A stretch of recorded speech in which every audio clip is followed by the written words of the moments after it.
Hello again and welcome to Titingori Tales. My name is Auntie Angie and today we'll be reading Anansi and the Box of Stories by Stephen Kerensky and illustrated by Jenny Reed. Long ago, the first spider, Kwaku Anansi, lived in Africa. He swung on his webs from tree to tree, or ran on his thin legs along the ground. In that distant time, no one told stories on earth. Why? No one had any to tell. The sky god Nyame kept them all to himself, up in his sky kingdom. The stories told of happiness and sadness and the mysteries of the world. Many creatures asked the Nyame to share the stories, but the sky god refused. Anansi was curious about the stories too, so he went to see Nyame, the sky god. The sky god waved him away. "You are only a spider, old man. How will you ever pay for my stories?" Anansi knew better than to argue with the sky god. "I only wish to know the price," he said. "I don't yet know if I can pay it." And Nyame laughed again. "Very well, I will trade my stories for 4 fierce animals. First is the python, Onini, the snake that swallows people up. Second is the Mogoro, the hornets that buzz and sting. Third is Oshebe, the leopard, whose teeth are as sharp as knives. And fourth is the fairy, Moashia, who stays unseen as the wind." "That is a high price," said Anansi. "Such stories must be wonderful." "Indeed." Then he bowed and returned to earth.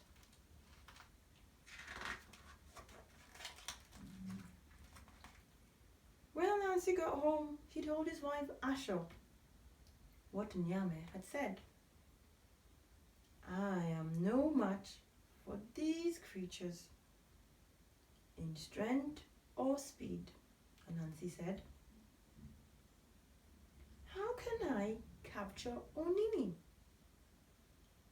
If I make a mistake, he will surely swallow me." "A python's strength lies in his body, not his brain," said Asho.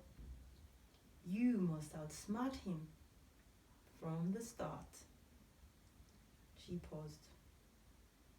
"To do this, you will need a palm branch and some long vines." Then she explained the rest of the plan.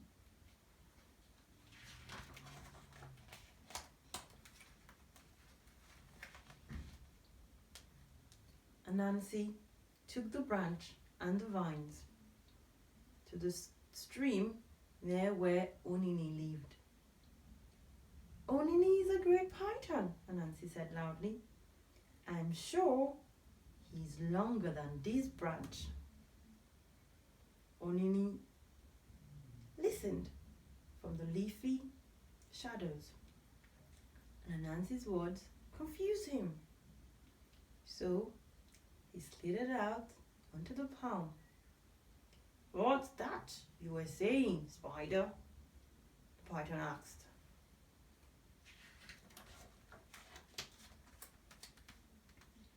"I was talking about you," Anansi said. "You see this branch? My wife, Asho, said that it was longer than you are. I told her she was wrong.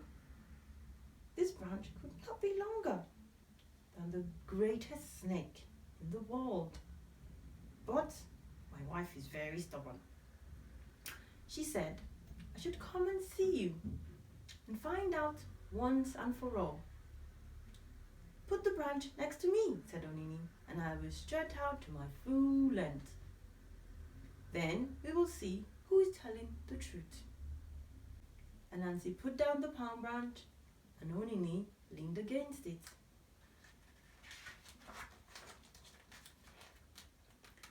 Well, Onini asked.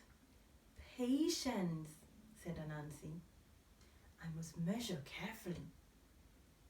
As he talked, he bound the python to the branch with the long vines. Over and over, he wound them around. So, what have you learned? Onini asked at last. Good news, said Anansi. I was right. You are a little longer. Onini was as pleased as the greatest snake in the world could be. So now, you can release me, he said. I wish that I could, said Anansi, but there's also bad news. I must take you to Nyame. So Anansi spun a web around Onini and carried him back to the sky god. Now, if Nyame was surprised to see Onini, he hid it well. I will take the python, he said to Anansi, but you're not done yet.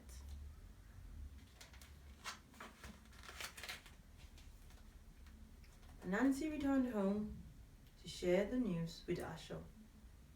All is well, she said, and yet your face is long. What can I do about Moboro? Anansi asked his wife. I cannot wrap them in vines. Asho nodded. Hornets that buzz and sting will slip through even the nimble fingers. But hornets are nervous and they're quick to worry. So first, you must fill an empty gourd with water.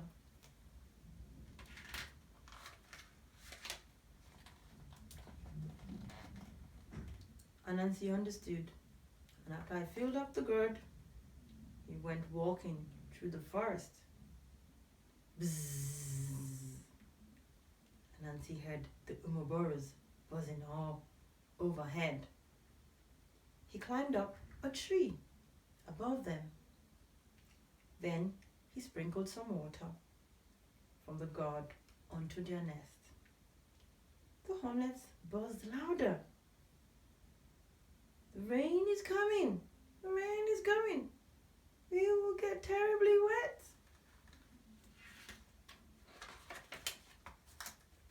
Anansi cut a large leaf from the tree and held it over his head. Then he took the rest of the water and poured it over the leaf. The rain is falling, Anansi shouted as the water dripped around him. We know, cried the Umoboro. But what can we do? You're lucky I'm here, said Anansi. Now, if you come inside my gourd, the rain will not reach you. So, the hornets did not hesitate. They flew right into the gourd. When they were all inside, Anansi plugged up the gourd and spun a web around it.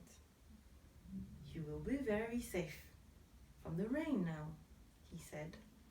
And then he returned again to Nyame in the Sky Kingdom, in the clouds. The Sky God took the Umoboro as he had Onini. I will take the hornets, he said, but you're not done yet.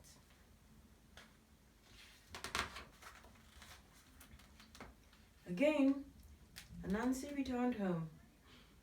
What can I do about Oshebe? he asked his wife. I cannot wrap him in vines or catch him in a guard, and his teeth are as sharp as knives. It would be wise to keep him at a safe distance, said Asher. You must start with a large hole.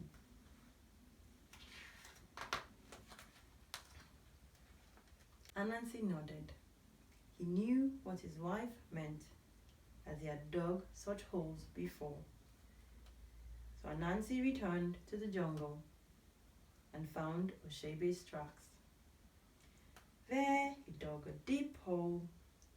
Then he covered up the hole with leaves so it was hard to see. The next morning, Anansi returned to the hole. Oshebe was crawling around the bottom. What has happened here? Anansi asked.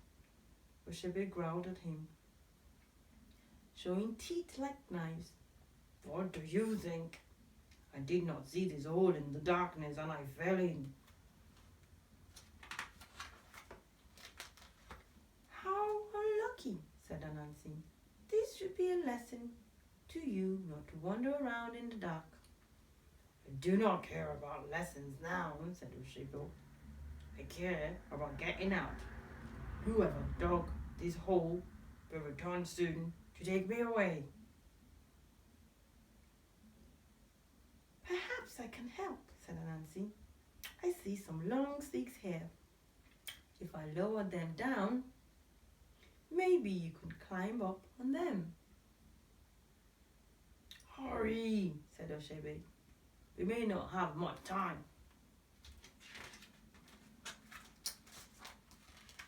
So Anansi put down the sticks, and Oshebe placed his paws on them.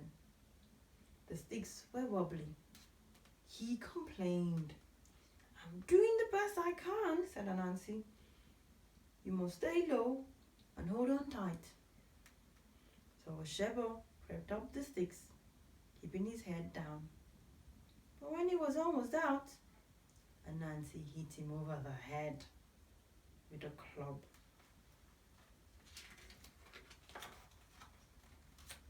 Oshebe groaned, and quickly Anansi spun his strongest web string around the leopard and the sticks.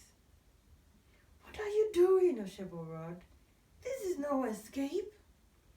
True enough, Anansi admitted, for I must take you to Nyame.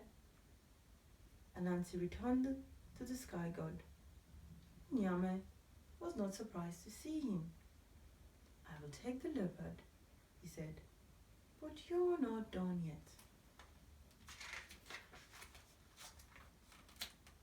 Anansi was happy that he had 3 of Nyame's creatures. But how would he ever capture Mwashia? How do I find a fairy who is invincible? He asked Asher. You cannot find her, Asher said. You must make her find you. Then Anansi started by carving a wooden doll.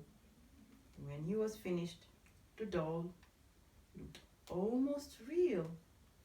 Anansi covered it with sticky gum from a plant.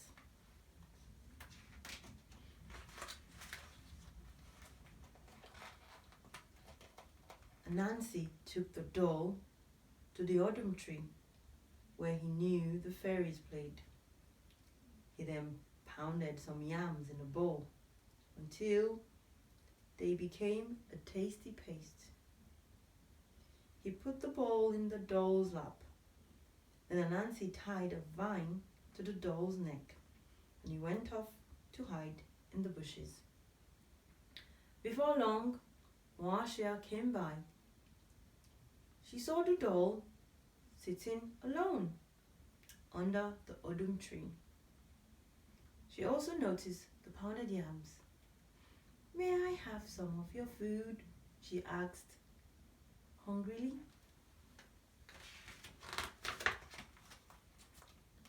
Anansi pulled on the vine he had tied to the doll's neck, and the doll nodded. Moashia started eating and eating. Soon the bowl was empty. She wiped her mouth, stood up. "Thank you," she said to the doll. The doll said nothing. "I said thank you," Moashia said again. The doll remained silent. "Where are your manners?" asked Moashia. "I have thanked you twice, and you will not answer. This is no way to behave. You need to be taught a lesson."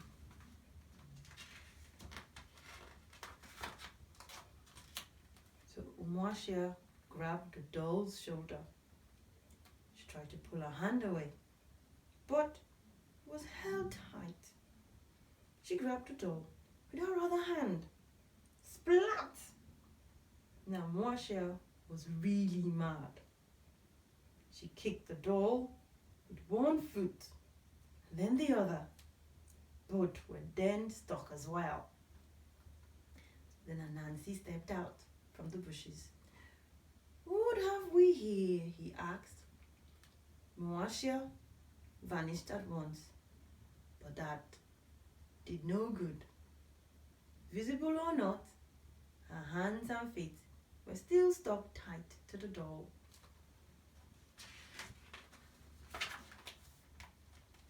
So Anansi spun a web around Moashia and brought her up to Nyame. When the sky god saw them, he called together everyone in the kingdom. "Hear me," he told them. "Anansi has met my price. My stories are now his, to do it as he pleases." And when Anansi got home, he shared the stories with Asho, and they laughed and cried, and even shouted in surprise at the endings. But they did not keep the stories to themselves. They told them to others, and they still do to this day. The end. Lovely, lovely story about this spider, illustrated as a man, but still a spider who was very brave and very smart. Now I wonder, what do you think the moral of that story was? Baby, do you have any ideas?